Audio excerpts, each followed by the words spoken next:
হরে কৃষ্ণ, সবাইকে সবার চরণে শত শত প্রণাম। তো কালকে যে পৃষ্ঠা অবধি বই পড়া হয়েছিল, তো তারপরের থেকে আমি বই পড়া শুরু করছি। তো কালকে শিলার মধ্যে প্রাণ দর্শনের লক্ষ্য এটা শেষ হয়ে গেছিল। এরপরে দেখি কি আছে। আছে হলো কার্তিক মাসের মাহাত্ম্য। শ্রীমৎ লোকনাথ স্বামী মহারাজ 1972 সালে 15ই অক্টোবর কার্তিক মাসের সূচনা হয় এবং শিল প্রভুপাদ এই উপলক্ষে যথা সময়ে সেখানে উপস্থিত হন। আমিও সেখানে ঘটনাক্রমে উপস্থিত ছিলাম। ভক্তি রসমৃত সিন্ধু গ্রন্থে শিল প্রভুপাদ দামোদর মাস মাহাত্ম্য সম্বন্ধে লিখেছেন। এই উৎসবের অন্যতম ও গুরুত্বপূর্ণ অনুষ্ঠান হলো উর্যাব্রত। এখানে উর্যাব্রত হয়। কার্তিক মাসে বিশেষভাবে বৃন্দাবনে উর্যাব্রত পালন করা হয়। মাতা যশোদা কর্তৃক কৃষ্ণকে রজ্জু বা দাম বন্ধনে আবদ্ধ করার লীলাই হলো দামোদর। কথিত আছে যে ভগবান দামোদরের মতো এই কার্তিক মাসটিও ভক্তদের অত্যন্ত প্রিয়। মন্দিরে ভগবানের দামোদর রূপের বিশেষ অর্চনা হয়ে থাকে। এই মাস এত পবিত্র যে এমনকি যে সকল ব্যক্তির মধ্যে যথার্থ নিষ্ঠার অভাব রয়েছে, তারাও যদি ভারতবর্ষের মথুরা অঞ্চলে কার্তিক মাসে পালনীয় রীতিনীতি অনুসারে ভক্তিমূলক সেবা সম্পাদন করে, তারাও ভগবানের ব্যক্তিগত সেবার পুরস্কার সহজেই লাভ করেন। শিল প্রভুপাদ এবং ভক্তি রসামৃত সিন্ধু এটিকে সর্বোত্তম মাস বলে অভিহিত করেছেন। 1972 সালে এই মাসের গুরুত্বপূর্ণ বিচার করে এবং শিল প্রভুপাদ তার সকল পূর্ব নির্ধারিত কার্যাবলী এবং ভ্রমণের পরিকল্পনাকে সরিয়ে রেখে এই সময় বৃন্দাবনে বাস করেন। তিনি লেখেন, কার্তিক মাস আমাদের বৃন্দাবনে আসার পরিকল্পনা। আমি প্রায় নভেম্বরের শেষ পর্যন্ত রাধা দামোদর মন্দিরে অবস্থান করতে অভিলাষী। আমি প্রত্যহ মন্দিরে প্রাঙ্গণে প্রবচন দেব। মাস কিভাবে পালনীয়? এক ভক্ত শিল প্রভুপাদকে কার্তিকের ব্রাহ্মণে উর্যাব্রত বর্ণনা করতে অনুরোধ করেন। শিল প্রভুপাদ উত্তর দেন, উর্যাব্রতে আপনি 1 মাস দিনে 24 ঘন্টা হরে কৃষ্ণ মহামন্ত্র জপ করতে পারেন। শিল প্রভুপাদ যখন এই উক্তি করেন, আমি সেখানে উপস্থিত ছিলাম। তার এই উক্তি শুনে উপস্থিত 40 বা 50 জন ভক্ত অবিলম্বে জপ শুরু করেন। তারপর শিল প্রভুপাদ আমাদের অনুরোধ করেন, ঘুমাবেন না, আহার করবেন না। এটাই হলো উর্যাব্রত। আপনারা কি এটি পালন করতে পারবেন? একজন বিশেষ ভক্ত বলেন, ও আমি জানি না আপনি এটি করতে পারবেন। শিল প্রভুপাদ বলেন, আমিও জানি না। উপস্থিত সকলে এতে হেসে ফেলেন। গৌতমীয় তন্ত্র অনুসারে বিশেষভাবে এই কার্তিক মাস মন্ত্র সিদ্ধির জন্য প্রসিদ্ধ। সিদ্ধি শব্দটির অর্থ হলো উৎকর্ষতা। বিশেষভাবে যোগ হতে প্রাপ্ত উৎকর্ষতাই বোঝায়।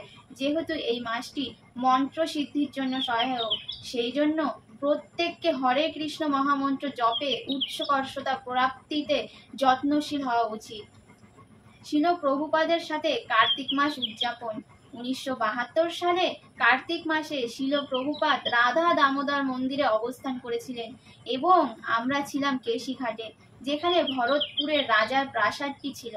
আমরা উষাকালে উঠে যমুনা নদীতে বড় বড় কচ্ছপের সাথে স্নান করতাম।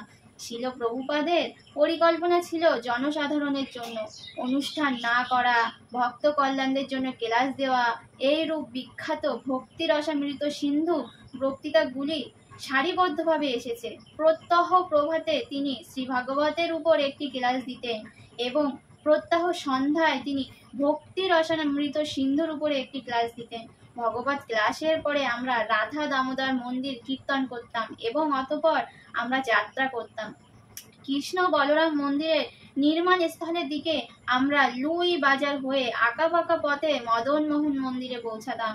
অতঃপর আমরা বর্তমানে যা ভক্তি বেদান্ত গোশালা নামে পরিচিত, তার মধ্যে দিয়েও আমরা আঁকাবাঁকা পথে মন্দিরের নির্মাণ স্থলে যাত্রা সমাপ্ত করতাম। তখন নির্মাণ কার্য সবে ভীত, খনন কার্যের স্তরে ছিল। সেখানে পৌঁছে আমরা মন্দিরের ধুলায় যা কি রমণ রীতিও ছিল সেখানে শ্রদ্ধাবনত রূপে প্রণাম নিবেদন করতাম। প্রতিবারই আমরা সেখানে একটি বিশেষ তমাল বৃক্ষের নিকট দাঁড়াতাম। এটি প্রায় 3 থেকে 5 ফুট লম্বা ছিল। শিল প্রভুপাদ বিশেষ উদ্দেশ্যেই মন্দিরের ভূমিতে বৃক্ষটিকে রেখে দিয়েছিলেন। বস্তুত নির্মাণ কার্যের সম্পূর্ণ নকশাটি এমনভাবে করা হয়েছিল যাতে মন্দিরের প্রাঙ্গণে ওই বৃক্ষটি থাকে।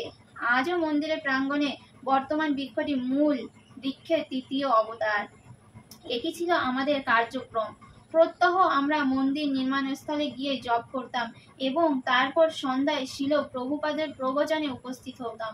মধ্যবর্তী সময়ে দিনে তার বাসস্থানে অনেক সঙ্গ লাভ করতাম।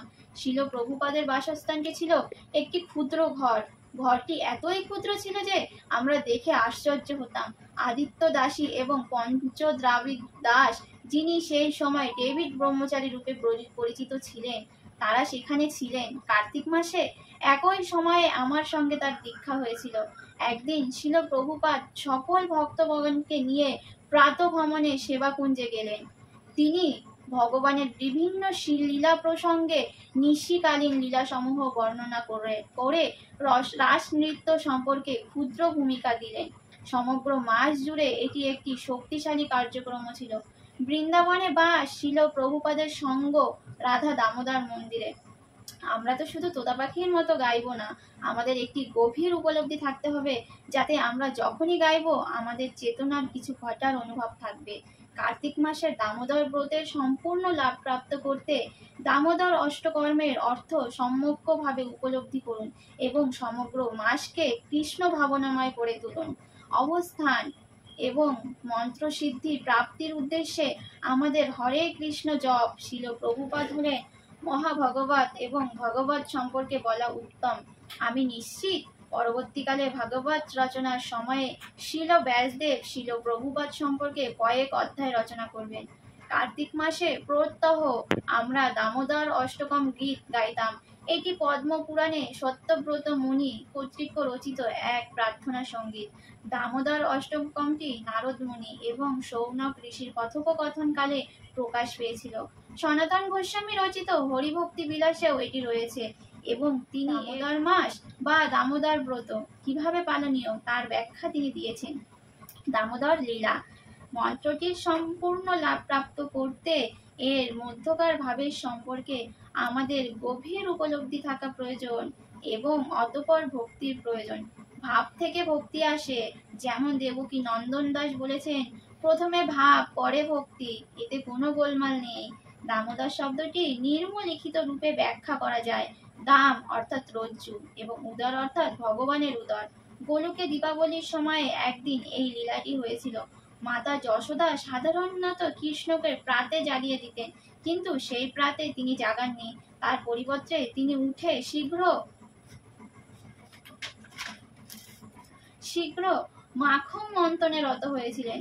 কৃষ্ণ উঠে দেখে মা এত ব্যস্ত যে তিনি তার সঙ্গে কথা বললেন না, এমনকি তাকে দুগ্ধপানও করানোর কথা ভাবলেনও না। অতঃপর কৃষ্ণ মন্থন দণ্ডের কাছে গিয়ে সেটি ধরে তাকে মন্থনে বিরত করতে চাইলেন।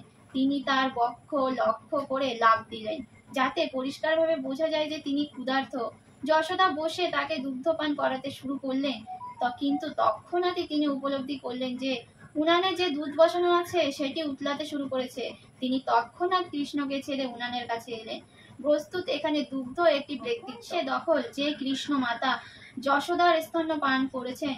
সে ভাবল, হায়, আর এ জীবন রেখে কি হবে, আমি আত্মহত্যা করব। কিন্তু কিভাবে? হ্যাঁ, আগুনে ঝাঁপ রূপে দুধ উঠলে উনানে আগুনে ঝাঁপ দিল।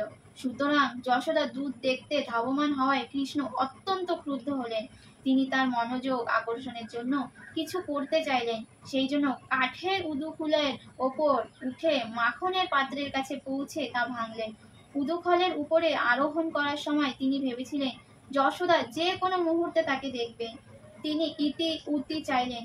কৃষ্ণ মাখন চুরির কালে তা বিতরণ করেছিলেন। সারিবদ্ধ বানর কুলকে মাখন খাইয়ে সমগ্র দানছত্র পরিকল্পনা করেছিলেন। অকস্মাৎ মাতা যশোদা সেখানে উপস্থিত হওয়ায় কৃষ্ণ মা যশোদা যে কোনো মুহূর্তে তাকে ভৎসনা এবং প্রহার করবেন এই ভয়ে সম্মুখে দরজা দিয়ে পলায়ন করেন। যখন মা যশোদা অবশেষে কৃষ্ণকে ধরে কাঠের উৎখলের সঙ্গে বাঁধলেন, তিনি সেই উৎখলটিকেও কৃষ্ণকে মাখন চুরিতে সাহায্য করার জন্য শাস্তি দিলেন। একেই বলে উৎখল বন্ধন লীলা। আমরা এখানে দেখতে পাই যে যদিও কৃষ্ণ সর্বদা মাখন চুরি করে গ্রহণ করেন, সেদিন তিনি হাতে না হাতে ধরা পড়লেন। দামোদরাষ্টকর্মের অর্থ উপলব্ধি করলে তবেই আমরা এই প্রার্থনা যথার্থ ভাব নিয়ে গাইতে পারবো। আমরা শুধু তোতা পাখির মতো গাইবো না, আমাদের একটি গভীর উপলব্ধি থাকতে হবে, যাতে আমরা যখন গাইবো আমাদের চেতনার কিছু ঘটার অনুভব থাকবে। আমি প্রত্যেককে অনুরোধ করি কার্তিক মাসে দামোদর ব্রতের সম্পূর্ণ লাভ প্রাপ্ত করতে। দামোদর অষ্টকর্মের অর্থ সম্যকভাবে উপলব্ধি করুন এবং সমগ্র মাসকে কৃষ্ণ ভাবনাময় করুন। হরে কৃষ্ণা। তো আজকে এই পর্যন্তই, আর পড়বো না, আবার কালকে পরের পৃষ্ঠা থেকে শুরু করব। আর জানি অনেক ভুল ত্রুটি হয়, কিছু মনে না করে ক্ষমা করে দেবেন।